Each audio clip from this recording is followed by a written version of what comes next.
हाँ जी, राम राम जी। और कैसे हैं आप सब? तो आज है 21 जून और 21 जून 2020 और आज है सबसे बड़ा दिन। तो 21 जून को हमारे सबसे बड़ा दिन मनाते हैं यहाँ पे। और सबसे ख़ास बात ये है कि आज के दिन हमारे जो सोलन का मेला होता था, तो माँ शूलिनी माता का मंदिर है हमारे यहाँ सोलन में। तो शूलिनी माता के ही सम्मान में ये मेला होता था और 3 दिन का मेला होता था। तो इस बार तो कोरोना की वजह से कोई मेला हो ही नहीं रहा है। पर जो माता की मूर्ति होती थी ना, उसकी तो जो यात्रा होती थी, वो यात्रा हुई है। तो वो फ्राइडे को हुई थी और उसके बाद आज बोलते हैं कि फिर से होएगी। तो उसमें ज़्यादा लोग तो कोई थे नहीं और हम लोग तो वैसे भी नहीं गए हैं क्योंकि अलाउड नहीं है। तो आज है सूर्य ग्रहण और आज देव कार्य अमावस्या भी है। तो आज सूर्य ग्रहण लगा हुआ है और अभी हमने नीचे देखा था न्यूज़ में और बहुत ही अच्छी तरह से अभी देखा था हमने कि आधा हमारा जो सूरज है वो ढक चुका है। तो सूर्य ग्रहण में गांव में क्या करते हैं ये मैं आपको बताऊंगी। तो हमारे यहाँ पे क्या करते हैं, जैसे सूर्य ग्रहण लगने वाला होता है ना जब, तो जैसे एक कोई भी थाली वगैरह ले लेते हैं या हमारे रखते हैं, जैसे शूप होता है ना, और शूप बोलते हैं उसको, जिससे अनाज को ऐसे क्या बोलते हैं उसको, अनाज को बीनते हैं जिससे। तो वो होता है, उसमें हमारे अनाज के दाने रख देते हैं ग्रहण के लिए। और जब ग्रहण ख़त्म हो जाता है तो फिर पहले तो लेने के लिए आते थे ना, जो ग्रहण का दान वगैरह उठाते थे, पहले तो आते थे लेने के लिए ना वो लोग, एक होते हैं अलग से ही। पर अब कोई नहीं आता तो अब हम ऐसे करते हैं, कुछ चिड़िया को डाल देते हैं और कुछ हम नदी में डाल देते हैं, जिससे नदी में मछलियाँ खा जाती है ना, तो फिर वो दान वहाँ पे हो जाता है। तो और बाकी हल नहीं लगाना इस टाइम, और खाना तो खाते ही नहीं हैं। बच्चे बुच्चे तो चलो खा लेते हैं थोड़ा बहुत, बाकी हम बड़े लोग तो नहीं खाते। हमने जैसे सुबह ग्रहण लगने से पहले बना के नाश्ता वगैरह कर लिया था और उसके बाद अब जब ग्रहण ख़त्म हो जाएगा उसके बाद ही हम नहा धो के उसके बाद हम फिर खाएंगे अब खाना। और बाकी ग्रहण देखने का तरीका, एक जो पुराने टाइम में कैसे देखते थे गाँव में ग्रहण, वो मैं आपको दिखाऊंगी आज। हमारे पता क्या होता था, जब हम छोटे छोटे होते थे ना, तो ग्रहण देखना है भाई, और फिर इतने हमारे गांव में तो जो सेफ्टी ग्लासेस वगैरह होते हैं वो कुछ भी नहीं होते थे। तो फिर हम कैसे देखते थे, जो कांसे की थाली होती है ना एक, उसमें पानी भरते थे ना फिर मम्मी, और फिर उसमें पानी भर के और फिर हम उसमें देखते थे सूरज की परछाई को, और उसमें देखते थे ग्रहण को, कि ग्रहण को खुली आंखों से नहीं देखना। तो जो साइंटिस्ट और डॉक्टरों ने आज बताया हमें कि मतलब ग्रहण को कभी भी खुली आंखों से नहीं देखते, वो हमारे जो बुज़ुर्ग हैं ना, उन्होंने कई सालों पहले वो इन्वेंशन कर ली है और उनको पता था कि सूरज को खुली आंखों से नहीं देखते जब ग्रहण लगता है। तो ये जो परंपरा चली आ रही है कि थाली में या पानी में देखते थे या किसी बावड़ी या तालाब में देखते थे ग्रहण को, ऐसे खुली आंखों से सूरज को नहीं देखते थे, ये बहुत पहले से चली आ रही है। तो साइंस ने तो अब बताई ये बात, पर ये सदियों से चली आ रही है, हमारे जो पूर्वजों ने हमें विरासत में दी है, हमें बताया है कि किस तरह से इस टाइम करना चाहिए बिहेव। और पहले होता था ना कि जो भी खाना बनता है या कोई भी चीज़ बाहर नहीं होनी चाहिए, क्योंकि वो बोलते हैं कि सूतक लगता है और उसमें फिर वो अशुद्ध हो जाती है वो चीज़, मतलब गांव की भाषा में ऐसे बोलते थे पुराने लोग।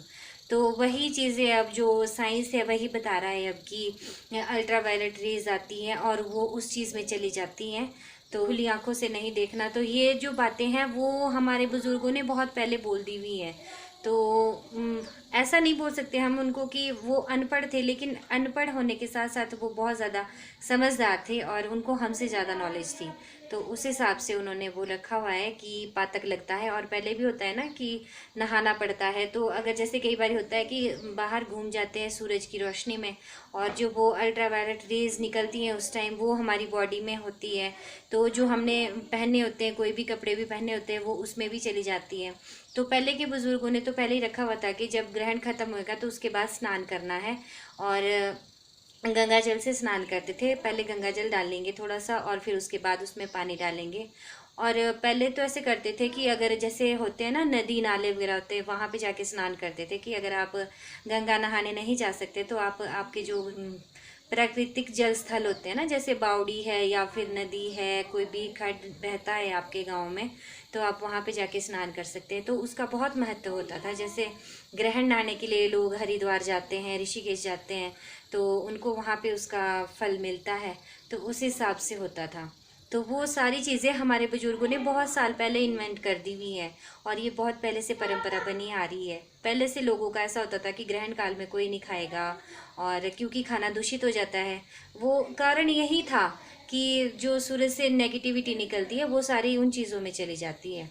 तो आज की बस मेरी वीडियो इतनी ही थी, क्योंकि आज ग्रहण था, तो मैं आपको आज की लाइव अपडेट देना चाहती थी कि हमारे गांव में किस तरह से होता है। और मैं अभी दिखाऊंगी आपको कि किस तरह से हम कांसे की थाली में पानी भरते हैं। देखना चाहे तो आप इस तरह से करके प्रयोग करके देख सकते हैं, दिखता है, क्योंकि मैं अभी अभी देख के आई हूँ। और मैंने देखा था, उसमें हम बचपन में देखते थे, बचपन की बहुत याद आई, क्योंकि हम बचपन में इस तरह से देखा करते थे। तो अभी आपको मैं दिखाती हूँ। तो ये जो वीडियो है ये मैंने सुबह 10:30 पौने 11 ही हो गए थे उस वक्त शूट किया है।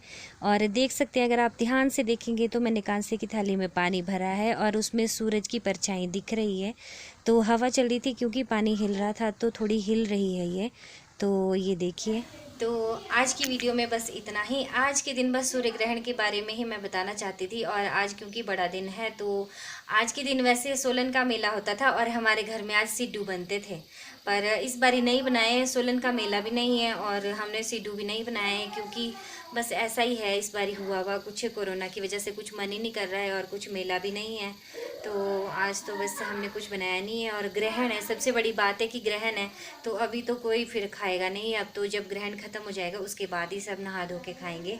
तो आज की वीडियो में इतना ही। ग्रहण काल में हो सके जितना ज़्यादा आप कर सके तो आप दान पुण्य कीजिए और भगवान का नाम लीजिए और मंत्रोच्चारण कीजिए, जो भी आपको आता हो। कोई ऐसा ज़रूरी नहीं है कि कोई आपको डिफ़िकल्ट मंत्र बोलना ही है, आपको बस आसान सा भगवान का नाम ही ले लीजिए आप। राम नाम तो सबसे आसान है, कहते सबसे सरल नाम क्या है भगवान का, तो बोला कि राम नाम सबसे आसान है। तो आप भगवान राम का नाम ले सकते हैं, या जो कोई भी आपके फेवरेट भगवान हो, किसी भी भगवान का आप नाम ले सकते हैं। वो आज विश्व योग दिवस भी है, तो विश्व योग दिवस की मेरी तरफ से आपको बहुत बहुत शुभकामनाएं। मैं आपको अपना एक मेरा फेवरेट भजन है ये बोल के सुनाती हूँ।